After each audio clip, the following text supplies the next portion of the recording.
Hey baby, I'm live on air. I just ate a hot chip, and I don't know if you guys are watching, but I 22 minutes in and I feel like death. I love you. I just want to tell I'm you, dying. if I this love is you. the last I don't know time if I I'm gonna see you make it. guys. This sounds like one of those calls on 9/11. Oh god.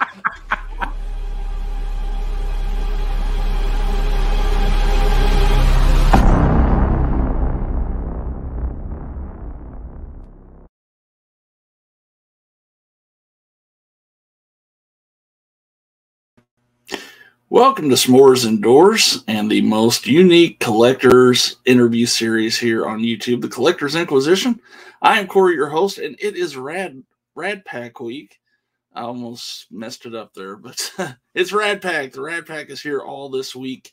And today, my guest, you know this guy from this channel, Movie Watch Daily. It is Justin. Justin, what's up? What is going on, sir? Thank you so much for having me. Glad to be here. It's good to have you. How are you doing? I'm good, man. Just having a chill little Sunday. I got tomorrow off, so I'm just kind of like feeling like I have a few days off for a chance. It's nice, man. Good to be here talking to you. Awesome. Well, I always start these shows off and let the guest talk a little bit about their channel for anyone that may be new to them. The description will be below, but go ahead and let you have the floor here and tell the people about your channel.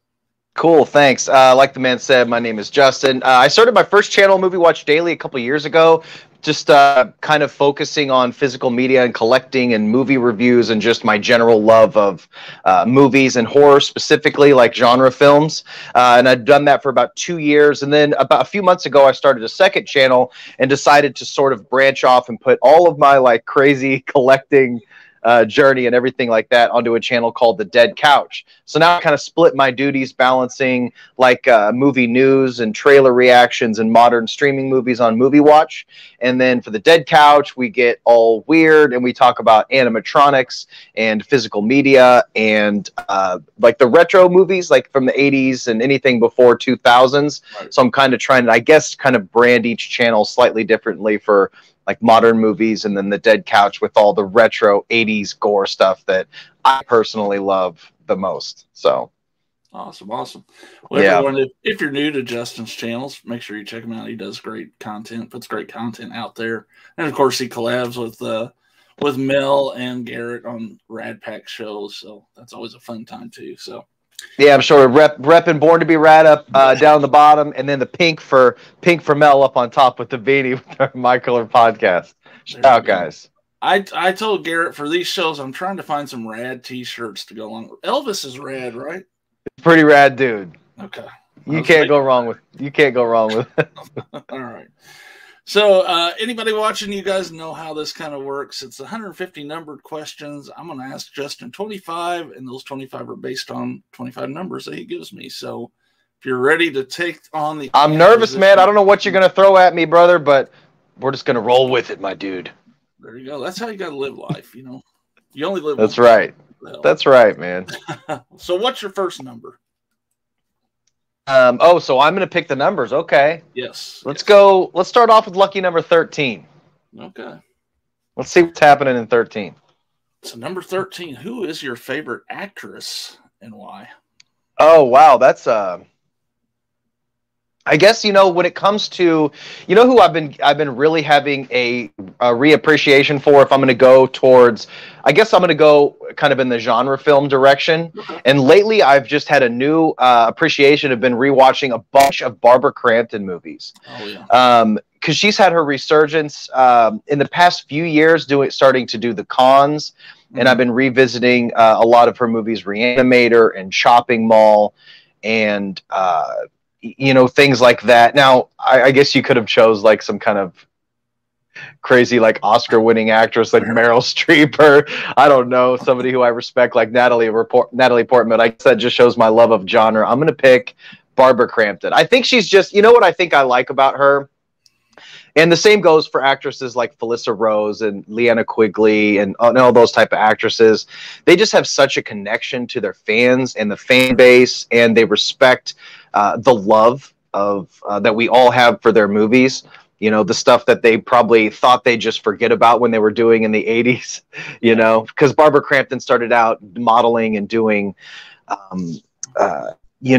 soap operas and stuff back in the day, and she kind of just stumbled into genre films, and now it's given her this massive, life of its own. Those movies just kind of that's what I like so much about genre films, is those older movies from the 80s and stuff like that. They just go on and they find a life of their own decades after maybe even their creators have forgotten about them. So, yeah. I'm going to go with Barbara Crampton. And not to mention, she's one of the most beautiful women on the face of the earth. I mean, she's just timelessly, stunning. She still is. Yeah, she's beautiful. Did you see Jacob's Wife? I haven't seen it yet. It's good, man. She produced that and acted in it. It's a great little throwback, gory vampire movie. It's great. I recommend it for those who haven't seen it. Jacob's Wife. You kind of mentioned her and Felissa Rose and actresses like that. They're not ashamed of the work they've done in the genre either. Exactly. I love that. So it's great. All right, great answer. Number 2.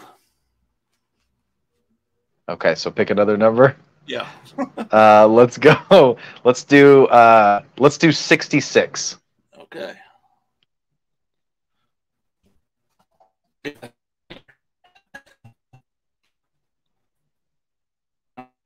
Least favorite movie. You locked up for just a second there, so I didn't catch it. Okay. What was it? I'm sorry. What is your least favorite movie, I guess, of all time? My least favorite movie. One that's been getting me. I mean, these are tough questions. I like these questions because you could name a lot. I mean, there are many different answers that you could give for these, but off the top of my head, one that kind of gets me in trouble, whether I'm talking to folks in like a movie group or just generally conversing with people, commenting on Facebook posts about people's absolute love for this movie in general. And this falls, I guess you could say this is one of these movies that are like one of the most overrated movies. That's how I'm kind of thinking about this. And I hope I don't get slaughtered for this. The original Texas Chainsaw Massacre. Okay. I'm not a fan of the original Texas Chainsaw Massacre, and I'll tell you why. Okay. If I turn this movie, let's say I put Texas Chainsaw Massacre on, I got to plead my case here, all right? If I put Texas Chainsaw Massacre on and I just turn the volume off and it's just on in the background, I'm doing my thing, I'm editing a video, and I'm just looking at the aesthetics of it and the like super gritty nature of a Texas Chainsaw Massacre, the kind of documentary style of the original Texas Chainsaw Massacre, I can really appreciate it. But the minute the sound comes on and I have to hear an hour straight of that shrieking and screaming and the annoying character. What's the character in the wheelchair? What's his name? Oh, Franklin. Fucking Franklin, hearing his annoying ass. I just can't stand watching the movie. I've tried to sit down and watch that movie so many times. I've tried. I just cannot get into that movie. I've tried so many times. And for a lot of people, they'll say it's their favorite horror movie of all time. It's the best horror movie of all time. And I watch it and I try to watch it over and over again. And for whatever reason, it's just, I don't agree. Yeah, we do a panel tournament style show on this channel, varying different topics, and on the horror movie one, that was our champion. So good night, everybody. As far as the best, listen, man, a lot of people really love that movie. And I respect it for everything that it did for horror. When Toby Hooper made that movie, it was groundbreaking. And I think maybe at the time, if I would have been at like an impressionable age when I was watching the movies that I grew up on, like movies that came from the 80s. I grew up in the 90s, so a lot of those 80s movies kind of started to come in my wheelhouse in the 90s when they were on HBO or USA Up All Night. So as I'm growing up with Hellraiser and Freddy, all those classic like 80s slashers and silly movies like Pet Sematary 2 and Dr. Giggles and all silly shit that I like. I think maybe it was just a little bit before my time. Had I been born a decade earlier, when things like that weren't as like prevalent in the horror space, there wasn't. I mean, listen, it's a groundbreaking movie. There's no denying it, from the effects, from the crazy way the film was shot. The stories behind the scenes are just insane. What those actors had to endure, I appreciate it. I'm a big Summer School fan, so I think probably the first mention I had heard of Texas Chainsaw Massacre was Chainsaw and them showing that movie in class. I assume most people who are watching this channel have seen Summer School. That was some of the first gore I ever saw, but I fully appreciate it, and I don't knock anybody who loves the original TCM. It's just, it ain't it for me. So I'm sorry, guys. Don't hate me. Yeah. Well, you're only second question in. We'll try to get them back here. So. All right. The next question, number 3. What's your number? 45. 45? 45. Okay. And if you don't mind, I'm going to jump and turn my AC off because it's a little loud, and I'll be back in just a couple seconds. Sure.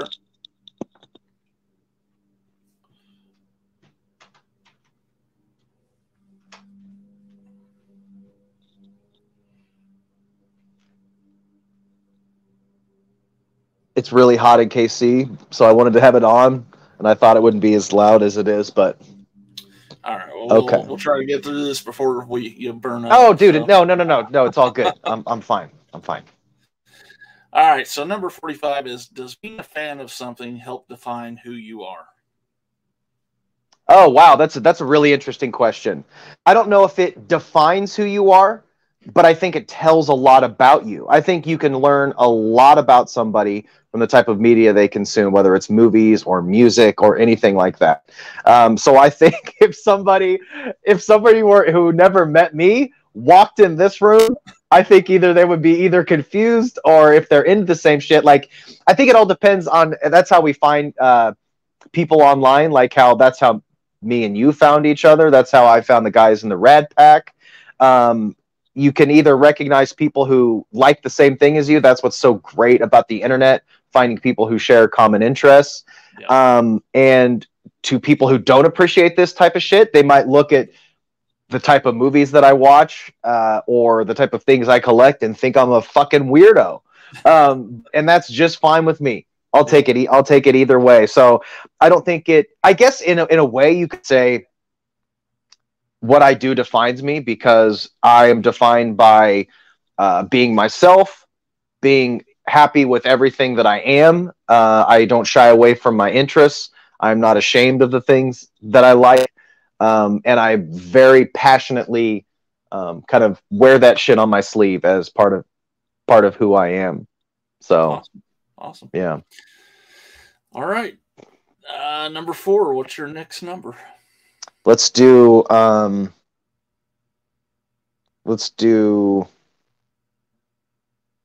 82. 82. All right. About what percentage of your collection have you never watched? Oh.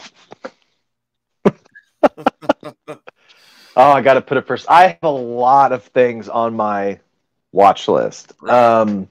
I think we all. Man, that's a struggle. That's a struggle, isn't it? Yes. I never was great in math, but if I had to put a percentage on it, I have a lot of movies because I have more in the other room. Mm-hmm. I'd say for every 100 movies that I own, there's probably 10 I haven't watched. So we'll say about 10%. I would say that. Give or take, it could be more. The thing when you're collecting, I think that we all struggle with is that FOMO. Yes. So if there's a title that I haven't seen, but it has some, Vinegar Syndrome is notorious for the blind buys. If they put out something that I've heard of, that I know I want, like most recently, I know I want to pick up Hobgoblins and things like that. There's a couple movies like that. The Birds 2. They have a bunch of shit that I want to buy that I haven't seen, and I just picked up a recent batch of blind buys from Vinegar Syndrome. So oftentimes it's getting me with that FOMO. If there's a super collector's edition, I want to buy it, because if I end up watching it on streaming or seeing it in some other way and I didn't pick up that really nice edition of it, you get that FOMO and I kick myself in the ass. So I'm like, screw it. I haven't seen it. It looks awesome. Yes. I'm just going to buy it. Dead Heat's one recently that I picked up, that 4K from Vinegar Syndrome. I've never seen that movie. And I'm really excited to check that one out. And there's just countless other movies, I'm sure. I'm looking at as I look on my shelf here, I'm looking at a couple. Thriller, I haven't seen. The Vinegar Syndrome release. Yeah, there's a few. There's a few that I'm looking at right now that I've bought and I haven't watched. That's just part of collecting, I guess, man. Well, we're just such freaks. If you're at 10%, that's a pretty good percentage, I feel like. What's the usual answer to that? Like 25 or something like that? I would probably closer to that. Yeah, I would think so. I'm guilty of the fact that, like, sometimes I just need that comfort food movie, you know, something I know and I know I can get through and have a good time. So, but yeah. But no, if it wasn't for Vinegar Syndrome, it'd probably be a lot less, if I'm being honest. Yeah, I could see that for sure. All right, number 5. What's your next number for number 5? 10. 10. Let's do 10. Hopefully, it's a good one.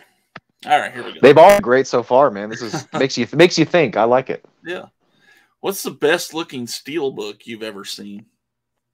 Oh, right off the bat, I guess the first thing that just came to mind was the I don't know. I'm not good with knowing every studio that puts these out, but is it Lionsgate that just put out the American Psycho with the vinyl slip?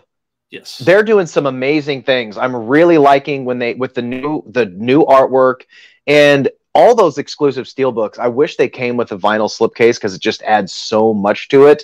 I missed the talking about FOMO, the Clockwork Orange one that came out that had the really nice orange steelbook with the vinyl slip. That was absolutely gorgeous too. But one that I actually managed to get was that American Psycho. Beautiful, beautiful release. I'm not a huge steelbook guy, to be honest with you. When they'll offer the variants, things like that, if it's a steelbook that has like a slip box to it, where it comes as like a package like Arrow does, or sometimes I'll snag the steelbook. But when it comes to like Scream Factory or just general steelbook, I'm not a huge like super collector. But those Best Buy exclusives they put with the vinyl slips are awesome, and that American Psycho is one of the most beautiful ones I've seen in a long time. What about you? Yeah, I'm not a big steelbook guy either, but that was one that I had to get, and I think those Lionsgate ones are at a good price point too. You know, they're not. Yeah, it was like less than $20, I think. I paid, what was it, like $18.99 or 19 something small? Yeah. So beautiful release. Yeah.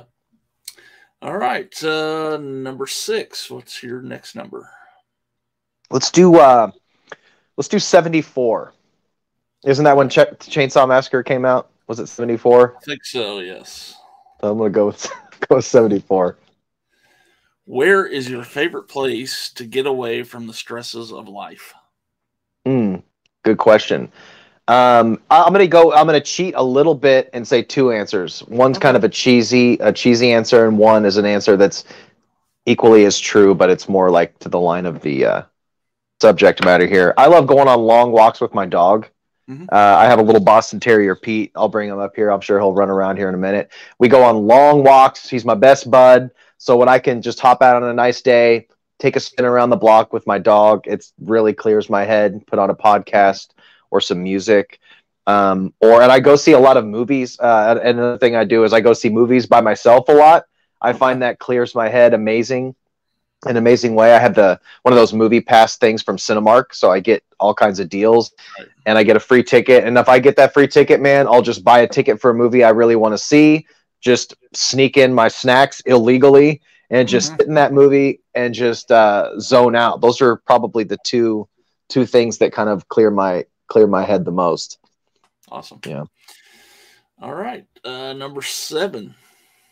Let's do 15. Okay. What movie was filmed closest to your home? Actually, an independent film that actually just got a really, really nice release from Arrow Video, which was shot by a director named Jill Six, who actually I live in Kansas City. Okay. So Jill Six is a director that hails from Kansas City, and she shot, I think, the majority, if not 100% of the movie, The Stylist, in Kansas City. Did you see that movie by chance? I haven't seen it, but I know of it. Yeah, I was. Oh man, I was so like Kansas City proud seeing her get picked up on Arrow for a really nice release. I have it sitting back there, but The Stylist is a great movie. It's about this hairstylist who kind of longs to have everything that she doesn't have. She's kind of a reclusive hairstylist, and as she cuts hair to all these people who are like a little bit better off than she does, she have these like people who she's cutting their hair sit in the chair and tell her name's Claire is the stylist name, and all these people will tell Claire about all the amazing things that are happening in life as she's just cutting their hair, and about getting married or traveling or having these amazing lives, and she starts to get really jealous, and in kind of like a maniac style way, she starts murdering these clients and scalping them and wearing their hair on top of them like as a wig to like try to like take them over and be a part of, it's really crazy, but it's really cool because you can, as you watch the movie, I just see things that are just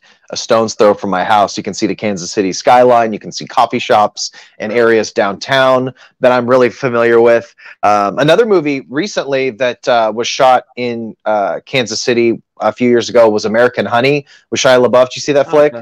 I didn't know. Oh man, it's a really, really cool, just kind of like slice of life movie about these magazine salesmen who go door to door selling magazines. They're like a real like scuzzy group of teens that just like party and do drugs. And they shot a good deal of it in Kansas City as well, which is cool. And one more piece of Kansas City lore that I'll talk about is the premiere, the very first premiere where John Carpenter showed the original Halloween in a theater, was at a theater downtown in Kansas City. I forget what the theater was called now. It was changed to an Alamo Draft House, and unfortunately, during the pandemic and stuff, they closed down. We had an Alamo here, but that theater just downtown, about 10 minutes from my house, was the original screening for Halloween. So awesome. Kansas City's got a lot of cool, a good movie scene. We really do. We have an amazing independent theater called Screenland Armor, and they have one of the biggest independent film fests called Panic Fest in the country. It's really awesome. We just had Joe Bob Briggs here. Next month, we have Goblin. Claudio Simonetti is going to be scoring Suspiria live in that theater. So, man, I could go on and on about Kansas City. Kansas City's fucking awesome, man.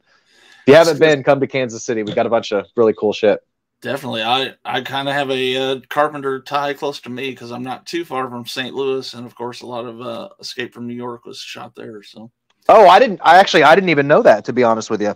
Yeah, they go to the theater, there's like the theater scene, that's the Fox Theater in St. Louis. I've actually seen a show there, so that was no shit, that's awesome. Yep. Man. Yep. I didn't know that.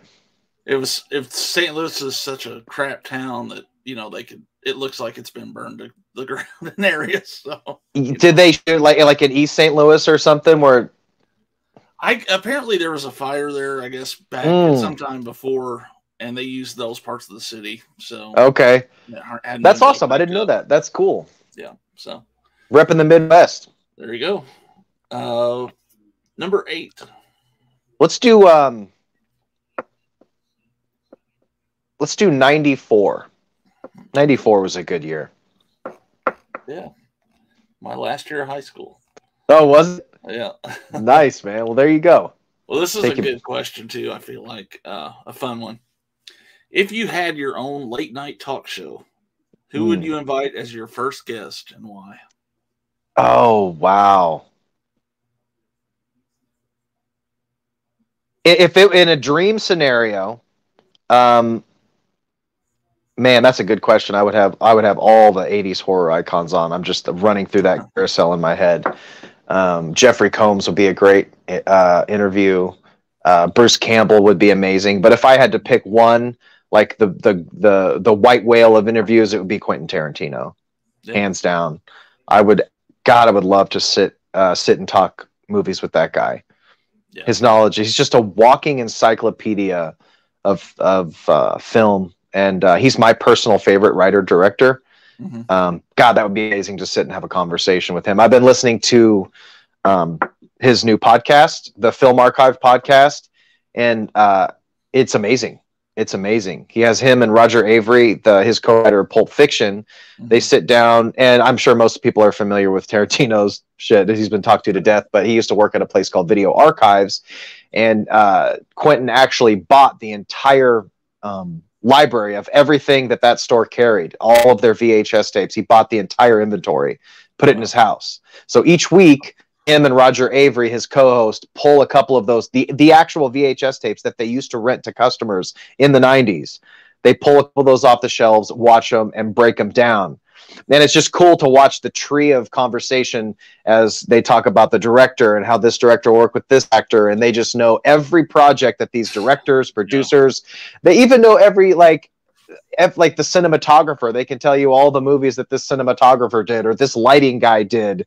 It's just it's a really cool podcast. And also it would be an easy interview because you can just say just ask him one question and you wouldn't have to do much interviewing. He would just kind of go on a rant for 10 minutes and it would be easy to fill time for a first time interview. But yeah, that would be amazing. There you go. Yes, he would be a great first guest for sure. Yeah. All right, number 9. Let's do 96. 96. All right. Which do you like better? A quiet night in or dine out and a movie? Oh, in. I'm somewhat of a recluse. Okay. Type of dude. I'm a very introverted person. So in a situation where I can stay home and have a quiet evening, I will choose that 99.99% of the time. Unless there's a cool like event that really interests me, it has to really be in my wheelhouse to go out and do something like that. I love a good meal and shit like that. But if I can order a pizza and watch, Hellraiser 3 at my house, then I'd rather sit and do that than go out and do something else. There you go. All right, number 10. Let's keep it in the 90s and go. Let's go 91. All right. What book or movie, either one, have you read or seen recently that you would recommend and why? Man, that's a tough one. Only because there's so many. A director who doesn't get talked about enough, in a movie that I talk about this movie. I kind of want to cheat. I want to cheat, say too, really bad. My favorite movie of the year so far has been Everything Everywhere All at Once. Okay. I think that movie is just absolutely incredible. If folks haven't seen it, it's truly amazing. But if I had to recommend something that hasn't gotten like worldwide conversation for the last 2 months, I would say there's a director called Joe Begos, and he did a movie a few years ago called Bliss. He also did a movie called VFW. I feel like a lot of people have heard about VFW. RLJ gave it a really nice 4K release. It was only like $10. Yeah. You can still find that all over the place. But his movie Bliss really, really sucked me in. It's kind of a vampire movie of sorts, but it was shot. He shoots his movies with all like natural lighting. Like he doesn't use a lot of extra shit, like whatever neons are in the scene or whatever natural lighting for exterior shots. His movies are super vibey, like synth music driven. They're shot on this super grainy 16mm film, but Bliss is one I always recommend to people if they haven't seen it. It's about this artist. She's kind of struggling. She's got an agent that's getting ready to drop her because she hasn't been able to make any new art. She makes these like paintings in her like loft. And there's this like fictional street drug in the movie that she kind of finds her inspiration through. And it's called Bliss. And it's this black powder. And she starts snorting this bliss, and it gives her this whole creative wave. But at the same time, there's also a vampire thing going on. But not like a traditional like suck your blood type like gothic vampire. It's mainly just I'm gonna rip your throat out and watch the blood spray for like 6 feet. It's extremely gory. It's really gritty. Joe Begos is a filmmaker to look out for.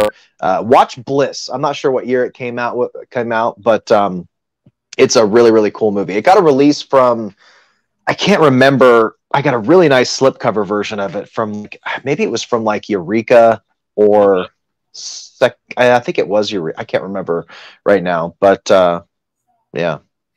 I'll add that to my my never-ending list. Did you see VFW?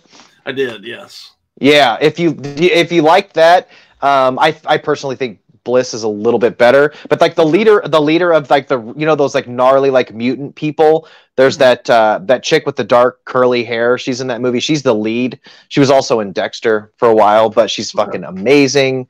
It's really, really, really, really cool movie. Awesome. Recommend it. Definitely check it out. Number 11. Let's see. Let's do. What was it? 1 through 150? Yes. 125. All right.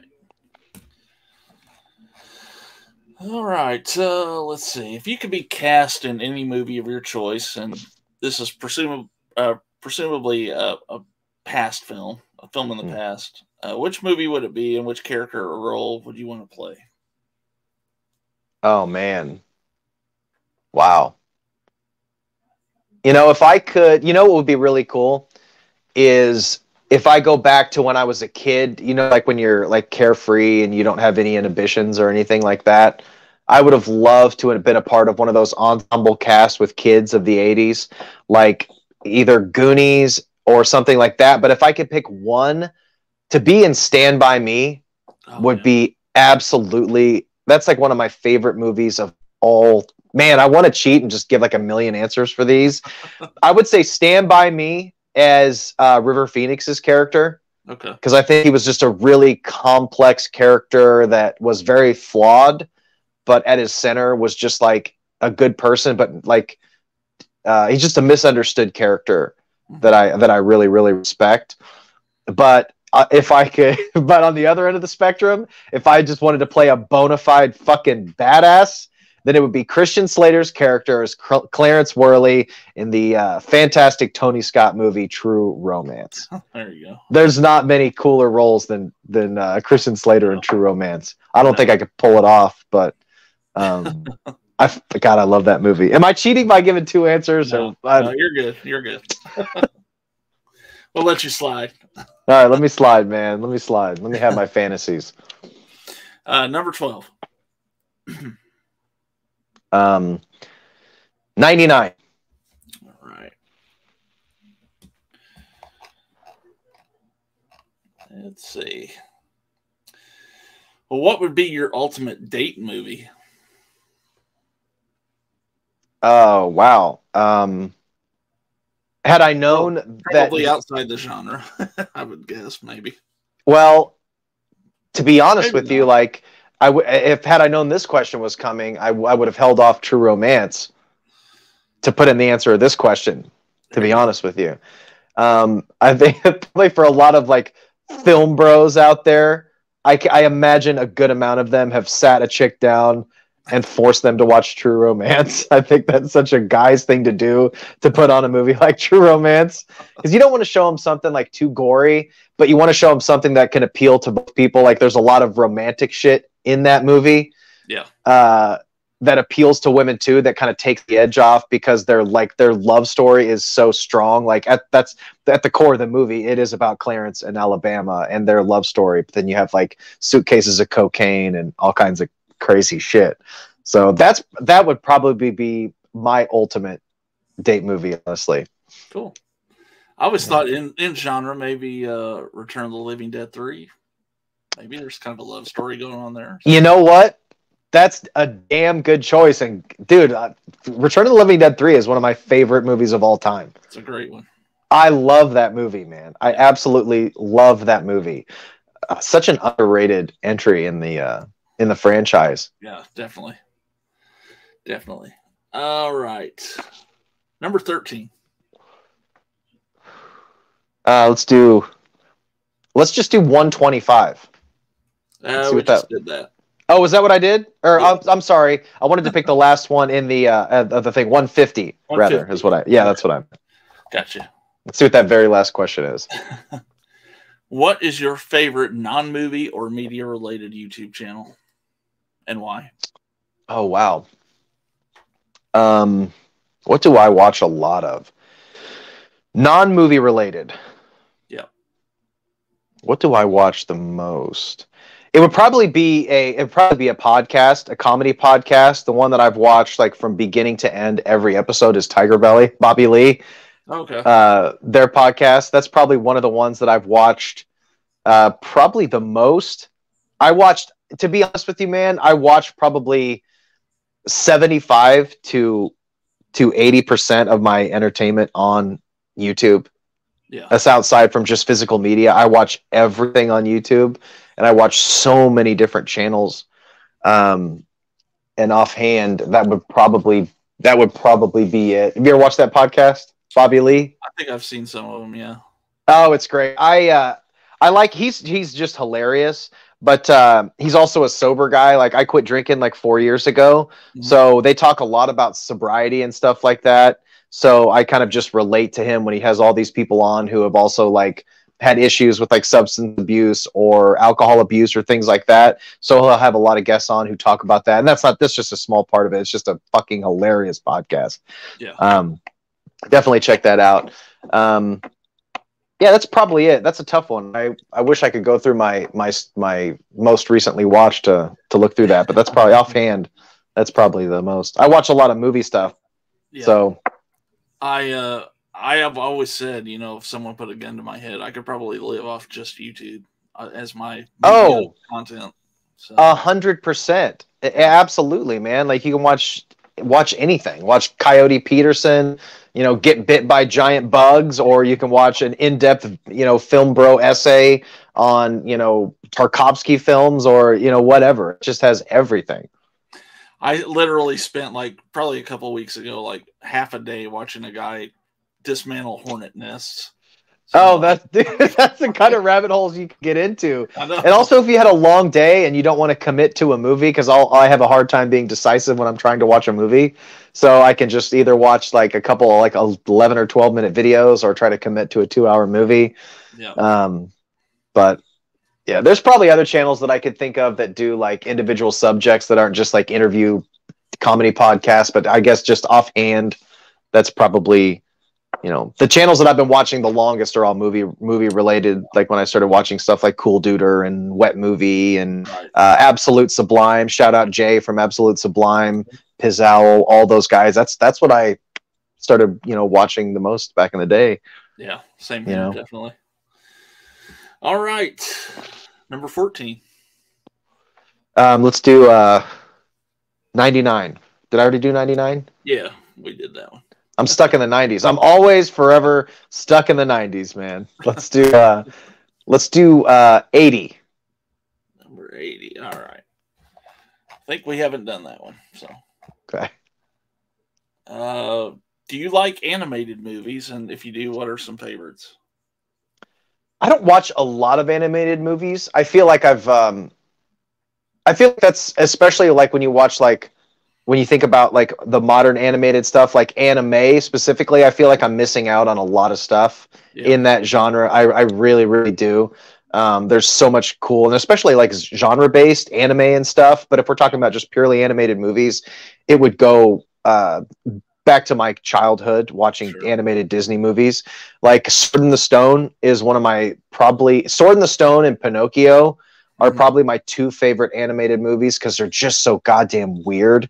If you go back to that old Disney stuff, it's just so bizarre. But I always used to love Sword in the Stone. And I feel like that's one of those kind of, maybe it's a little underrated just because it's one of the super early Disney movies. But if you're into high fantasy and like, you know, dragons and swords, and sorcery and stuff like that, you'll like it. And I can still go back and watch that stuff. Is that what it was? My favorite animated movie? Is that what the question was? Yeah. Okay. I get rambling. I forget where the fucking question is. Yeah, if I could go back, it would probably be something that just hits that nostalgia button, and it would easily be Pinocchio or Sword in the Stone. But Sword in the Stone probably takes that #1 spot. I love that movie, man. Okay, awesome. All right, number 15. Number 15. Let's do 2. right.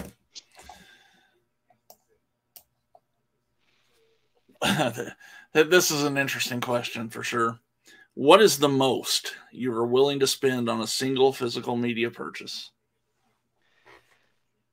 I thinking back, I'm trying to think of the single release that I paid the most for, and I probably should have held off because I know it's going to get a 4K release like every other movie now. But I bought this before the wave of 4K re-releases really started kicking into high gear, and that's when I bought the it's back there, the Bride of Reanimator, the Arrow release with a nice embossed slip, but it's just a beautiful release.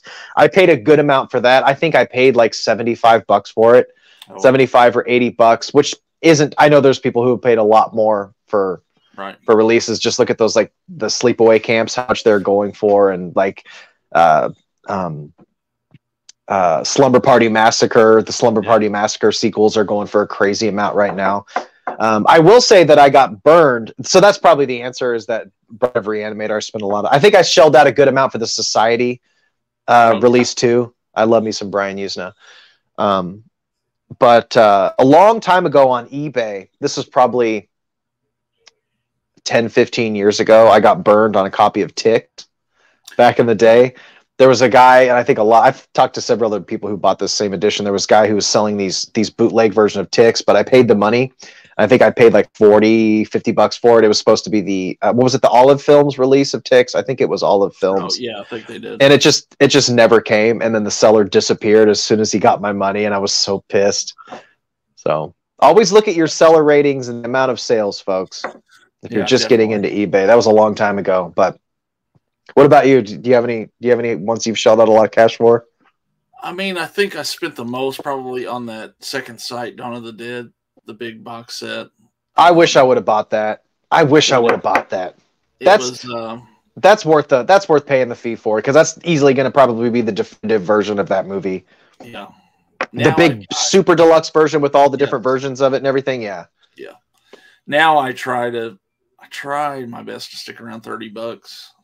Yeah. Just like you said, all this stuff is coming out again on 4K, and it's probably going to be there at some point. So I think finally, especially with the Scream Factory stuff, remember, I think before they started re-releasing everything, all of their like special editions were always like $50, $60, $70. I think now are people starting to smarten up, and they know that all those regular collector's editions that haven't gotten 4Ks, nobody's going to shell out that type of money. That's kind of the thing. That's one positive of these re-releases, that is that eventually those movies, even if you're not a 4K person, whenever that 4K release comes out, you'll be able to get that other release without shelling out so much money for it. So I think we're kind of at the point now where you can just chill and not feel like you have to buy everything like that at the secondhand price. Just hang on for a little while. Just hang on. You'll get it, you know?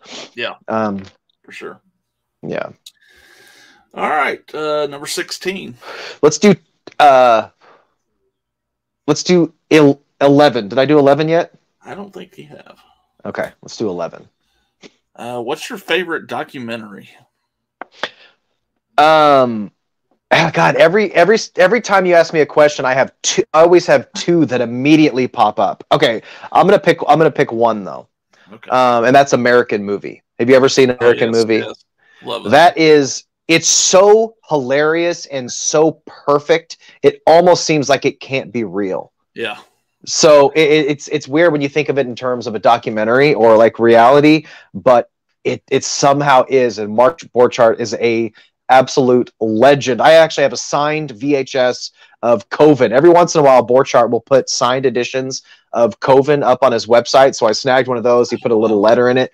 But the guy's a legend. For those who haven't seen American Movie, it was Joe Berlinger, I think is his name, and his partner. He also did the documentary, Paradise Lost, the childhood murders of the West Memphis Three. He did a trilogy of those, and that's easily my second favorite documentary of all time. It's the single best true crime documentary ever made, in my opinion. But he also did American Movie, where he was working on another project, and sort of just somebody told him about Mark Borchardt and Mike and his, or he just stumbled upon him in Milwaukee or whatever it was. And Mark Borchardt and his friends were working on putting together this little independent film. He lived with his parents. He's like just a broke guy in his 20s, but he is such a character. He is such a character. And this film, American Movie, documents his journey to finish filming a film he had started years before, so that he could complete that and then work on his newest movie, or his latest movie at the time. And the journey of them making that movie is just pure magic. Every second of that movie is just perfect. Yeah. Yeah, horror is my genre pretty much, but damn, documentary's close. It's a really good documentary. That's some of the most compelling stuff you can watch. Yeah. So, yeah. Oh, God. And you know what that reminds me? Oh, see, I wish I could take back an answer about the YouTube channel, because now I'm forgetting about all of the like Red Tree Crime, and like JCS, where they break down the police interrogation. Yeah. Police interrogation videos. God, I've spent hours and hours and hours of my life watching full police interrogations. But anyway, yeah, as far as documentaries go, if you have not seen American Movie, watch that shit immediately. Immediately. Yeah, it's a great one. They actually just announced a Blu-ray of that, so that's coming out. Yeah, That's it's finally getting a Blu-ray release. That DVD is extremely hard to find, so yeah. Yeah, yeah. Yeah. All right, cool. 17.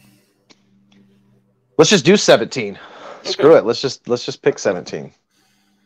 What was the first 4K that you bought? Oh, the first 4K I ever bought. Oh, man.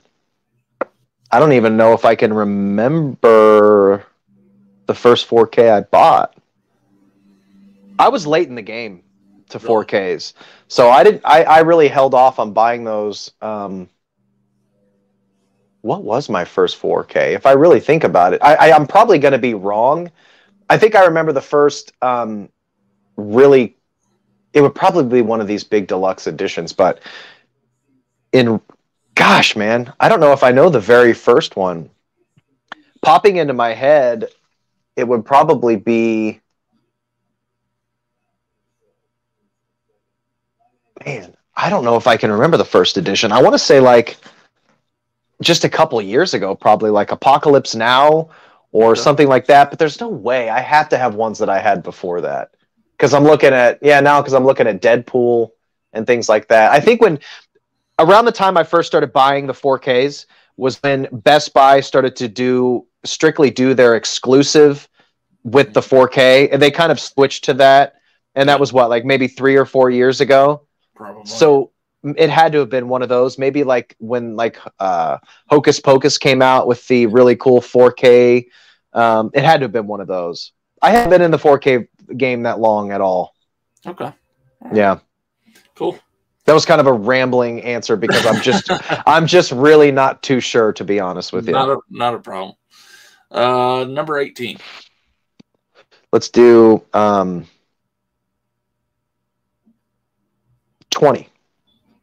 All right. What is your favorite drama film? My favorite drama film, Shawshank Redemption. Okay. Yeah, that is easily going to be, and that's probably, there's about 3 or 4 movies that bounce around as being like my favorite movies of all time. Yeah. And that's a very common answer to mention movies like Stand By Me and Shawshank Redemption, but there's a reason for it. Those movies are just absolutely amazing. I think when you watch Shawshank Redemption, like there's just no way not to just like be just deep in like some kind of emotion the entire time you're watching that movie from beginning to end. It's one of those rare, like perfect movies. I feel it's just one of those perfect movies. Like from the beginning to the end, every scene is intentional and has purpose. It's a beautifully shot, but it's very simple. Mm-hmm. It doesn't try to be too like extremely fancy with camera work or anything like that. You just, with these actors and this dialogue and that writing from Frank Darabont, you just watch these characters weave this story, and the performances from Morgan Freeman and Tim Robbins and Clancy Brown is one of the most iconic villains in history and one of the most underrated actors in history. Yeah.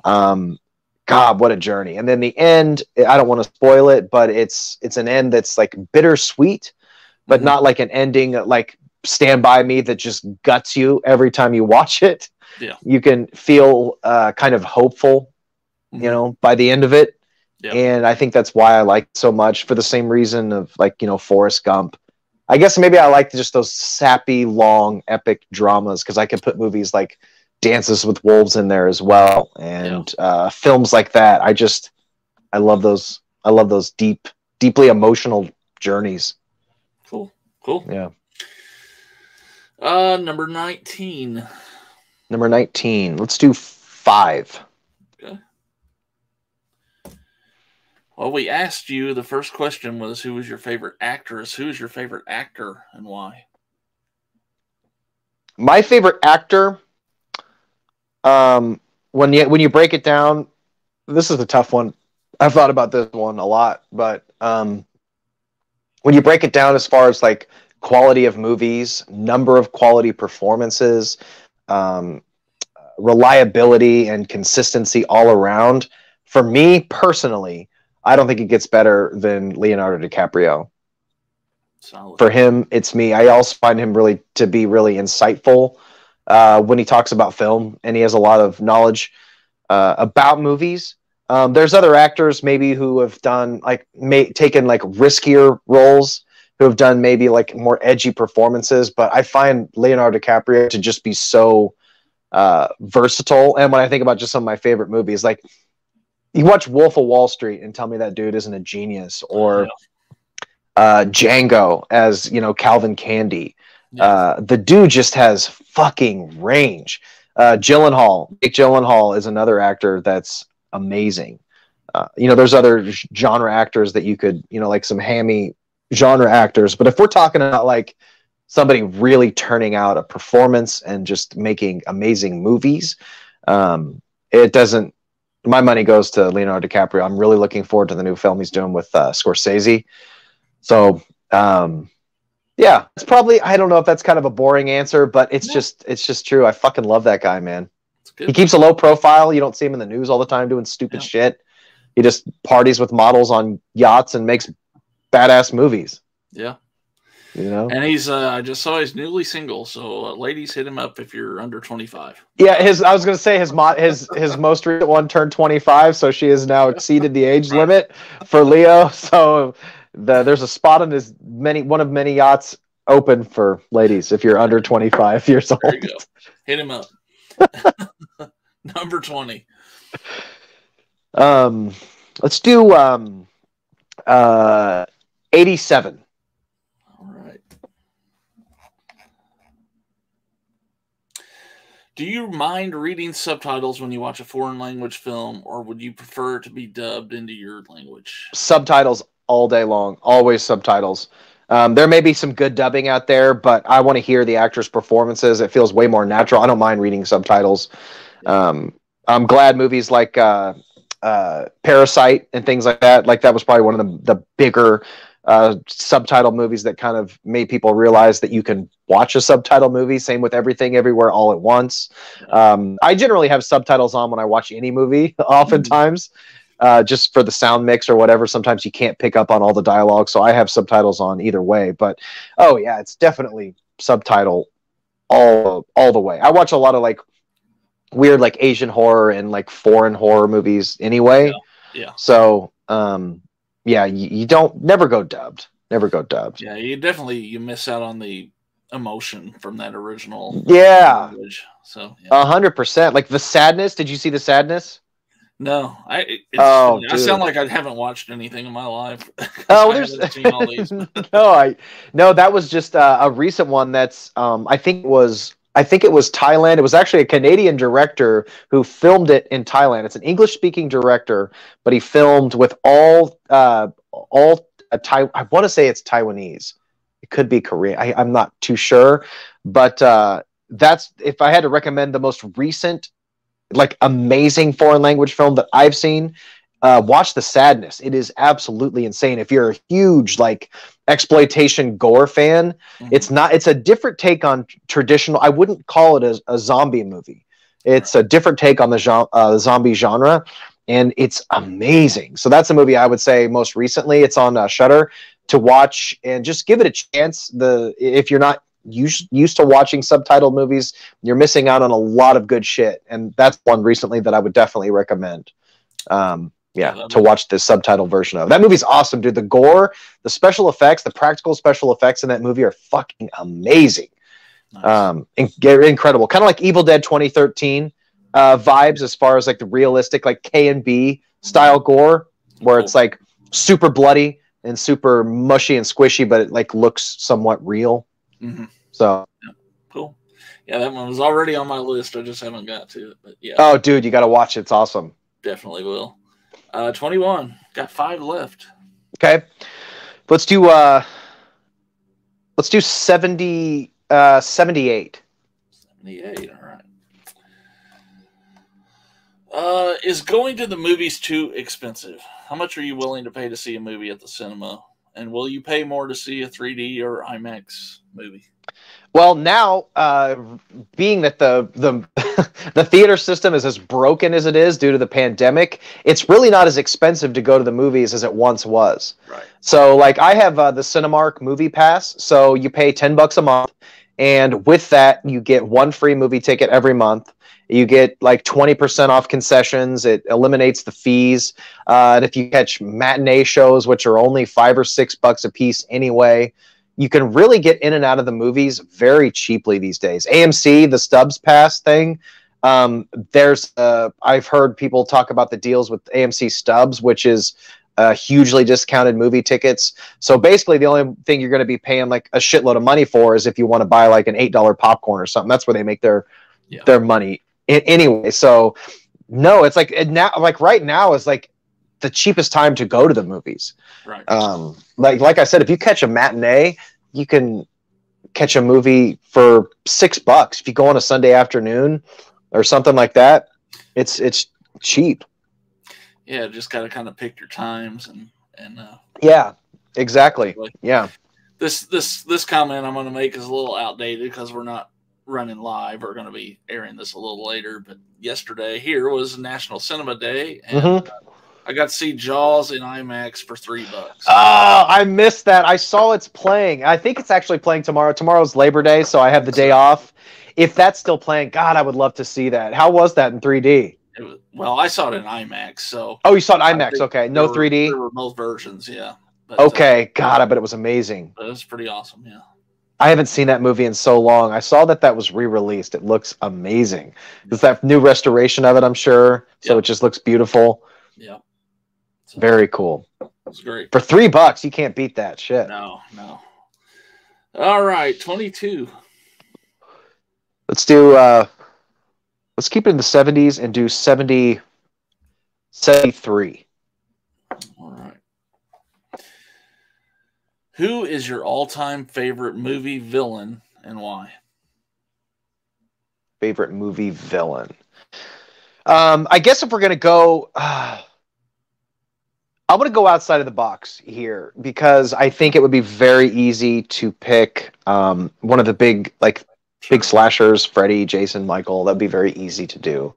And they're all great. But I would go back and talk about one of the most...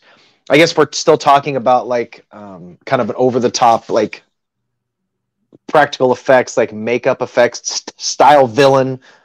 I would go for. Have you seen the movie Brain Scan? Yes. The trickster in Brain Scan, in my opinion, is one of the most underrated villains of all time. Him and Clancy Brown in Pet Sematary 2, but that's like a different type of villain. And the thing is, if you talk about Trickster in terms of Brain Scan, he's not even really a villain. He's just a fucking rascal. Yeah. You know what I mean? But he's got such charisma, that guy. Yeah. To folks who haven't seen Brain Scan, I'm sure most people have. It's about a video game that basically when you play the video game, the things that happen, it's like a POV murder game. And Trickster is like the host of the game.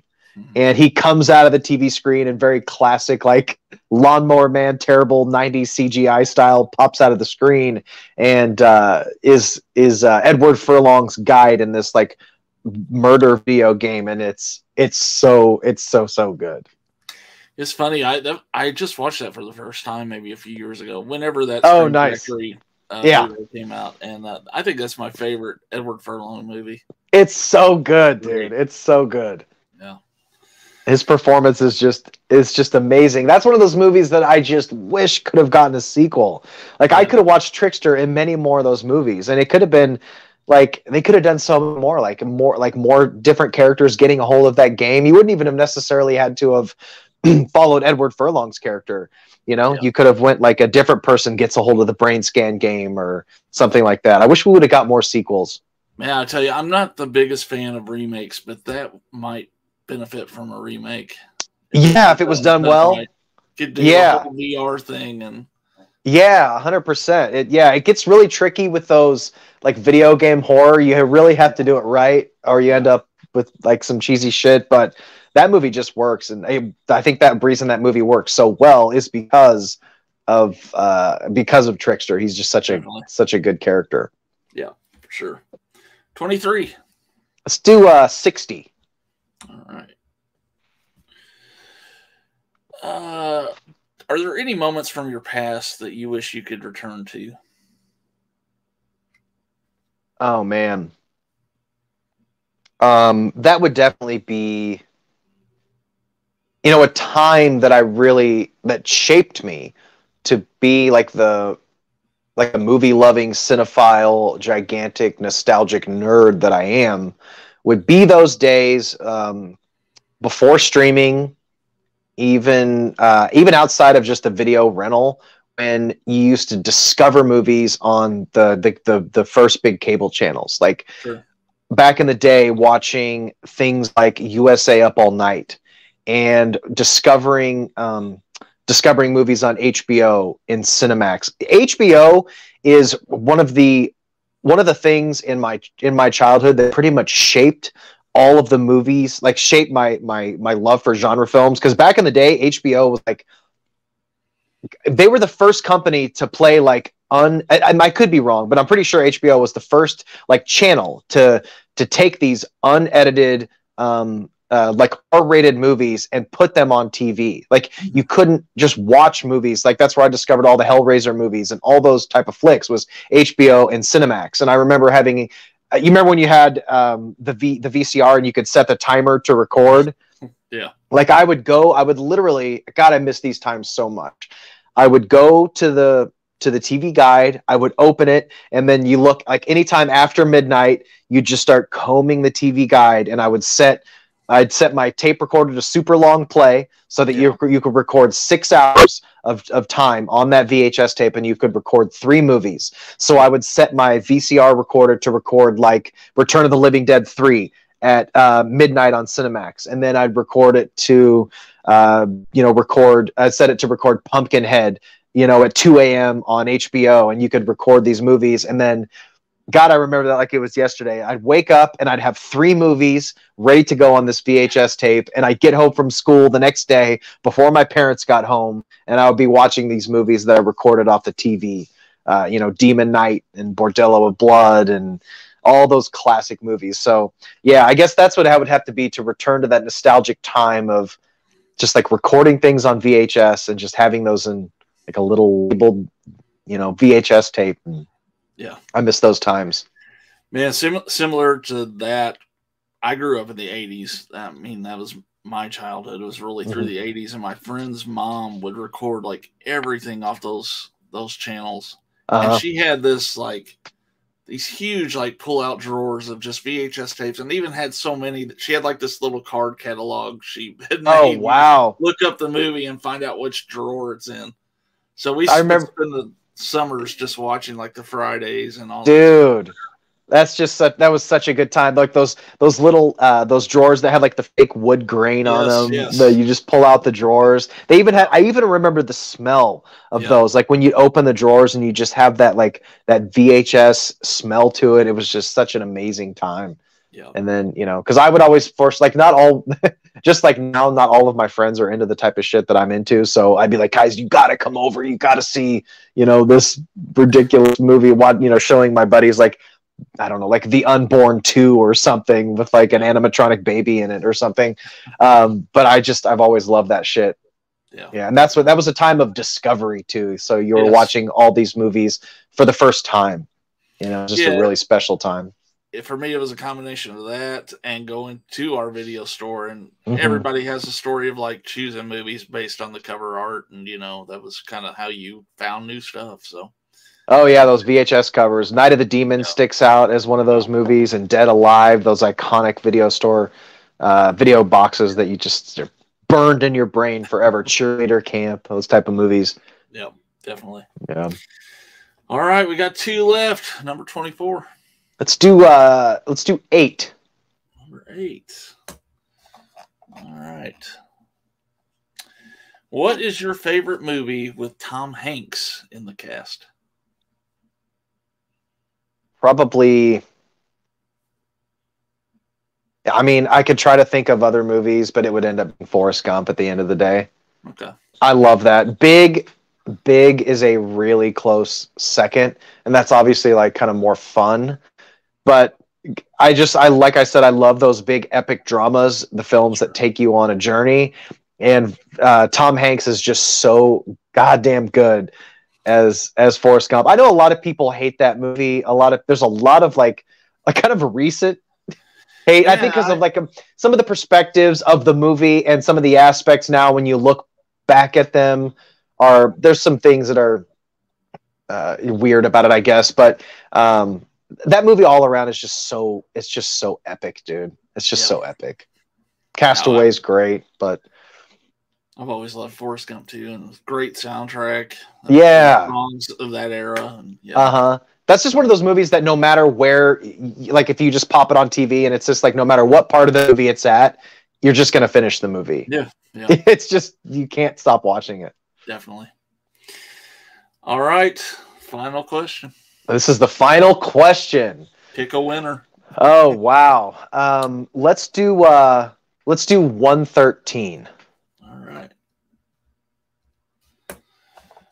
See what we got for you here. What is a favorite memory from high school? Oh, a favorite memory from high school. See, I was a big nerd in high school. So I was kind of a withdrawn kid.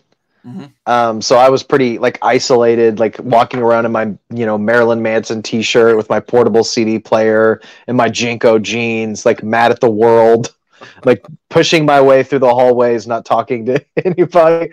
Right. But when I got out of school and I could do everything that I was interested in, that's when I kind of came alive. So I think when it comes to like memories in high school, like football games or things like that, nothing exactly high school what it was, but when it comes to that time period, it was just coming home from high school, getting back to my basement and playing guitar and just having those times. I mean, I could pick a million times of just like going with my friends in a car and parking by like a fucking bridge and pounding beers, but that's not really that meaningful.